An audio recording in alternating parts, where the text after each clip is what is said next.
সুযোগ পেলেই নিজেকে অন্যদের সঙ্গে পরিচিত করান, সেটা পার্টি বা নিজের কর্মস্থল কিংবা মিটিং বা ট্রেন বা কোনো সোশ্যাল গ্যাদারিংয়ে।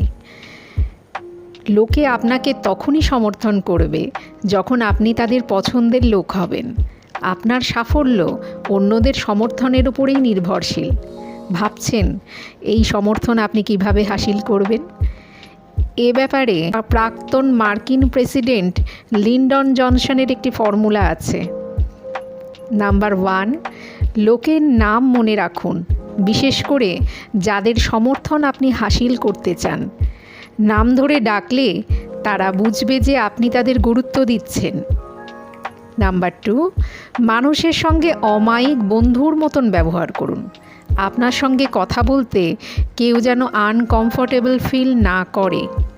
নাম্বার 3, সবসময় রিল্যাক্সড মুডে থাকার চেষ্টা করুন। টেনশন, উদ্বেগ, দুশ্চিন্তা, নার্ভাসনেসের ছাপ যেন আপনার চেহারাকে ঘিরে না থাকে। নাম্বার 4, নিজের ধারণা বা মতামতকে স্পষ্টভাবে ব্যক্ত করুন, এতে আপনার গুরুত্ব বাড়বে। নাম্বার 5, লোকের কথাকে গুরুত্ব দিয়ে শুনুন।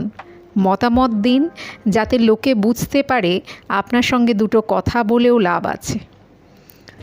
নাম্বার 6, কথায় কথায় বিরক্ত হবেন না, এতে অন্যেরা আপনার উপর বিরক্ত হবে। নাম্বার 7, লোকের কৃতিত্বে প্রশংসা ও দুঃখে সহানুভূতি জানান আন্তরিকভাবে। যে কথাগুলো আপনি বলছেন নিজেও সেগুলিকে বিশ্বাস করুন।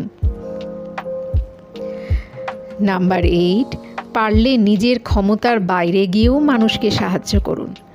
মনে রাখবেন, বন্ধুত্ব বা সমর্থন কখনো কেনা যায় না, এবং কেনা গেলেও সেটা দীর্ঘস্থায়ী হয় না, যা আখেরে আপনার ক্ষতিই করে। ভাবছেন কিভাবে বন্ধুত্ব করবেন? অপেক্ষা করে থাকবেন না কখন অন্যরা আপনার সঙ্গে এসে আলাপ করবে। নিজেই স্বতঃপ্রবৃত্ত হয়ে অন্যদের সঙ্গে আলাপ করুন।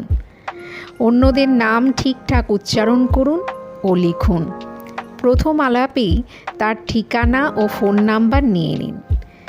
আলাপ হবার 48 ঘন্টার মধ্যেই তাকে ফোন করুন বা তার সঙ্গে দেখা করুন। সুন্দর অথচ ব্যতিক্রমী কোনো কথা বলতে চেষ্টা করুন প্রথম আলাপের দিনেই, যাতে সে আপনাকে ভিড়ের মধ্যে আলাদা করে মনে রাখতে পারে। তবে ভালো পরিবেশ সৃষ্টিতে ভালো বন্ধু যেমন অপরিহার্য, বন্ধুত্ব রক্ষা করাও কিন্তু একটা আর্ট। বন্ধুত্ব করতে গিয়ে যেটা করবেন না সেটা হলো কারো সম্পর্কে গুজব ছড়াবেন না। পারলে অন্যের সঙ্গে পজিটিভ কথা বলবেন।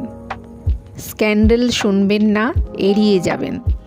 গুজবে কান দেবেন না, যারা গুজব ছড়ায় তাদের নিরুৎসাহিত করুন। কেউ বিশ্বাস করে কোনো কথা বললে সেটা গোপন রাখবেন। মিথ্যে কথা বলবেন না। যে কথা আপনি নিজে বিশ্বাস করেন না সে কথা অন্যকে বিশ্বাস করতে বলতে যাবেন না। সব সময় সফল লোকেদের কাছ থেকে উপদেশ চাইবেন, দেখবেন তারা খুশি হবেন এবং তাদের বিচার বুদ্ধি মতো সেরা আইডিয়াটাই আপনাকে দেবে। খেয়াল রাখবেন আপনার কথায় কেউ যেন আহত না হয়, বরং সকলকে সব কাজে উৎসাহ দেবেন। এটা তাদের ভালো লাগবে এবং দেখবেন তাদের এই ভালো লাগা দেখে আপনারও কত ভালো লাগবে।